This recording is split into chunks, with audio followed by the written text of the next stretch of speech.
ኣብ ሃገራት ኤውሮጳዊ ሕብረት ዘለዋ ሃይማኖታውያን ማሕበራት ካብ ወጻኢ ዝረኽብኦ ሓገዝ ገደብ ክግበረሉ ውሳነ ክመሓላለፍ ምዃኑ ተፈሊጡ። ኣብ ኢትዮጵያ ዝካየድ ዘሎ ውግእ ሕድሕድ ናብ ዘይተደልየ ሰብኣዊ ቅልውላው የምርሕ ከም ዘሎ ማዕከናት ዜና ዓለም ብሰፊሕ የቃልሓ ኣለዋ።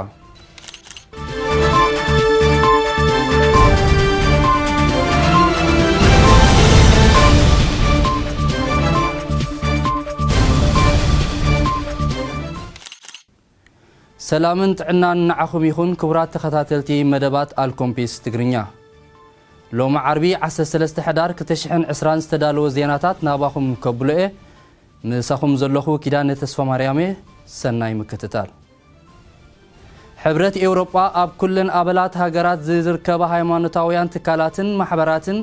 ካብ ወጻኢ ዝረኽብዎ ሓገዛት ገደብ ንክግበረሉ ዝኽእል ሓድሽ ሕጊ ኣብ ተግባር ከውዕል ተዳልዩ ከም ዘሎ ጸብጻባት ኣረጋጊጾም። بمسرد زترخب حبريتا ሚኒስትራት ውሽጣዊ ጉዳያት ሃገራት ሕብረት ኤውሮጳ ኣብ ዝገብርዎ ኣኼባ ዝርዝራዊ ሓበሬታ ናይቲ ሕጊ ወግዓዊ ክኸውን ትጽቢት ይግበር። ከም ዝፍለጥ ኣብ ዝተፈላለያ ሃገራት ኤውሮጳ ድሕሪ እቲ ብሃይማኖታዊ ስነ ሓሳብ ተደሪኾም ዝተኻየዱ ግብረ ሽባራዊ መጥቃዕትታት ተኸቲሉ ኣብ ገለገለ ሃይማኖታት ትካላት መበቆል ዘለዎም ዝበሃሉ ሕሉፍ ኣኽራርነት ንምዕጋት ኣብ ዝግበር ዘሎ ምኽባር ሕግን ስርዓትን እዚ ናይ ሕጂ ስጉምቲ ሓደ ኣካል ናይቲ ስራሕ ምዃኑ ይንገር። እቲ ኣብ ሃገረ ኢትዮጵያ ዝካየድ ዘሎ መበል 10 መዓልቲ ኣቕጢሩ ዘሎ ውግእ ሓድሕድ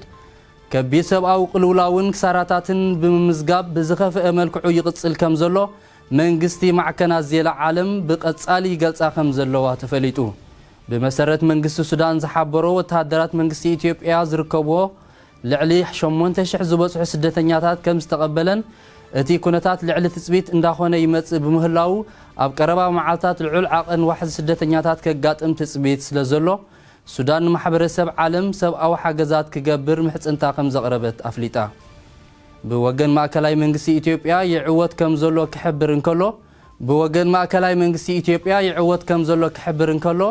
ብወገን ክልላዊ መንግስቲ ትግራይ ከዓ እንዳተኸላኸልካ የጥቅዕ ኣብ ዘለወሉ እዋን ኣባላት ሰራዊት ኤርትራ ዝርከብዎም ምሩኻት ከም ዝሓዘ ገሊጹ። ይኹን እምበር ካብ ክልቲኦም ዝተረኽበ ሓበሬታ ብነፃ ወገናት ከም ዘይተረጋገፀ ክፍለጥ ተኻኢሉ። ኣብ መላእ ኢትዮጵያ ኣብ ልዕሊ ተወለድቲ ትግራይ ዝቐንዐ መጥቃዕቲ ማእሰርትን ከምኡውን ኣብ ገለ ቦታታት ጃምላዊ መቕተልቲ ሲቪላውያን ከም ዝተኻየደ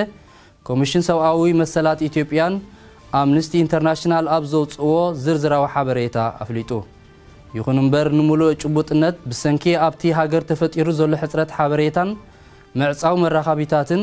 ሙሉእ ሓበሬታ ከም ዘይብሉ ብምውሳኽ ገሊጹ።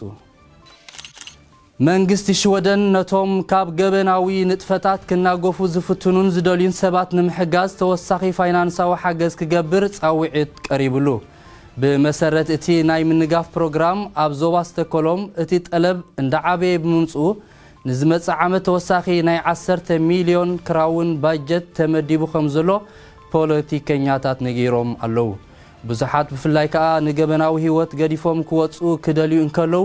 ካብ ጉጅለታት ገበን ዘጋጥሞም ተጻብኦታት ስለ ዘሎ ንውሕስነቶም ንምሕላው ዝግበር ዝተፈላለዩ ወጻኢታት ንምምዋል ተወሳኺ ፋይናንሳዊ ባጀት ኣድላይ ምዃኑ ኣመልኪቱ ኣሎ። ከም ዝፍለጥ ኣኽበርቲ ሕጊ ሽወደን ኣብ ልዕሊ ገበንን ገበነኛታትን ተሪር ምቁፅጻር ድሕሪ ምጅማሮም ብዙሓት ኣብ ገበናት ንጥፈታት ተዋፊሮም ዝነብሩ ሰባት ናብ ንቡር ህይወት ክምለሱ ድልየት ከም ዘርኣዩ ይፍለጥ። ኣብ መላእ ሃገር ሽወደን ብዝተረኣዩ ቁልጡፍ ምልባዕ ቫይረስ ኮሮና ተኸቲሉ ኣብ መብዛሕትኡ ዞባታት ዝተፈላለዩ ሕግታትን መምርሕታትን ከም ዝተደንገገ ክፍለጥ ተኻኢሉ። ብመሰረት በዓል መዚ ህዝባዊ ጥዕና ኣብ ቀንዲ ቫይረስ ከላብዑ ዝኽእሉ ዓውድታት ብምትኳር ተመጣጣኒ ስጉምቲ ይወስድ ምህላው ዝፍለጥ ኮይኑ ነቲ ንመምሃራን ከም ቀንዲ መላባዕቲ ተባሂሉ ዝቐርብ መጎት ሳይንሳዊ መርትዖ ከም ዘይብሉ ኣፍሊጡ። ምዚ ኣብ ዝተሓዝ ዜና ኣብ መላእ ሃገር ሽወደን ኩሉ ኣብ ባራትን ኣብያተ ምግብን ዝሽየጥ ኣልኮላዊ መስተ ክሳብ ሰዓት 10 ምሸት ጥራይ ክኸውን መንግስቲ ከም ዝደንገገ ክፍለጥ ተኻኢሉ። ንሕና እውን ብወገና ዝተመሓላለፉ ዘለዉ መምርሕታት ብምኽባር ነፍሲ ወከፍ ሰብ ጥንቃቐ ከዘውትር ነዘኻኽር። እዚ ድሕሪ ምባል ናብ ሓፀርቲ ዜናታት ከሰጋግረኩም እየ። ኣብ ሃገረ ኣሜሪካ ዝተገብረ ፕሬሲደንታዊ ምርጫ ኣብ ታሪኻዊ እታ ሃገር ብኩሉ መለክዒ ውሕስነቱ ፅሬቱ ዝተሓለወ ታሪኻዊ ምርጫ ከም ዝነበረ ንጉዳያት ምርጫን ውሕስነቱ ዝከታተል ሓደ ፌደራላዊ ቤት ጽሕፈት መንግስቲ ኣብ ዘውጽኦ መግለጺ ኣፍሊጡ እቲ ካብ ምድላው ክሳብ ምውዳእ ብሰብን ቴክኒካዊ መሳርሒ ንምርጫ ዝካየድ በዓል መዚ ኣብቲ ምርጫ ዝተደናገረ ይኹን ዝተደምሰሰ ምርጫ ካርድ ከም ዘይተረኽበ ብምባል እቲ ምድንጋር ተገይሩ እዩ ብምባል ጭብጥ ዘይብሉ ክሲን ዘቕረበ መራሒ መንግስቲ እታ ሃገር ኣቃሊዕዎ ኣሎ እቲ ኣብ ቀረባ እዋን ብመሰንጀር RNA ተባሂሉ ዝተሰምየ ብትካላት መድሃኒት ጀርመንን ኣሜሪካን ተፈቲኑ ጽቡቕ ውጽኢት ዘምጽአ ክታበት ኮሮና ዓቢ ተስፋ ተነቢርዎ ከም ዘሎን ይኹን እምበር እዚ ክታበት ካልኦት ኣብ ፈተነ ዘለውን መዓስ ናብ መዓላ ከም ዝውዕሉ ኣይተፈልጡን ዓለማዊ ውድብ ጥዕና ኣብ መጀመርያ ፍርቂ ናይ ዝመጽእ ዓመት ክታበት ክህሉ ምዃኑ የመልክት እቲ ኣብ ዓመተ 2015 ድሕሪ ወሓዚ ስደተኛታት ኣብ ኤውሮጳ ተኸቲሉ ዝተወሰነ ሓለዋን ቁጽጽርን ዶባት ሽወደን ካብ ዝጅምር ኣብዚ ሰሙን እዚ 5 ዓመት ከም ዘቑፀረን ገና መንግስቲ ኣበይ ግዚኡ ካብ ምሕዳስ ሓሊፉ ዝሃቦ ተወሳኺ መምርሒ ከም ዘየለ ኣብ ፖሊስ ሽወደን ክፍሊ ምቁጽጻር ዶባት ኣመልኪቱ ብመሰረት ጸብጻባት ሰብ መዝ መንግስቲ ኣብዚ ዓመት እዚ ዝተፈላለየ መንገዲ ናብ ሽወደን ዝኣተዉ ቁጽሪ ስደተኛታት